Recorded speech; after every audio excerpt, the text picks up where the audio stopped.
तो आखिर दोस्तों जिसका इंतजार था वो घड़ी आ गई है। जी हाँ दोस्तों, पवन सिंह का फिल्म जो कि रिकॉर्ड बना दिया था सभी सिनेमा हॉलों में, वो यूट्यूब पर रिलीज कर दिया गया है। जी हाँ दोस्तों, यूट्यूब पर रिलीज कर दिया गया है।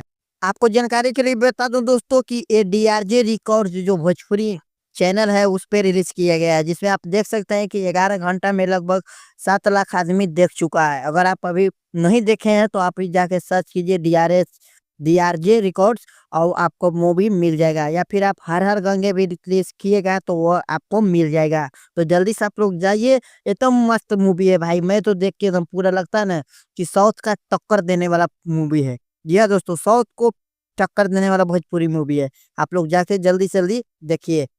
और ऐसे ही भोजपुरी के लेटेस्ट न्यूज देखने के लिए दोस्तों हमारे चैनल को सब्सक्राइब कर लीजिए, क्योंकि फिर अगला न्यूज लाऊंगा तो फिर हो सकता है आप मिस कर दीजिएगा। इसीलिए चैनल को सब्सक्राइब करके अब बेल आइकन को ऑल पे सेलेक्ट कर लीजिए।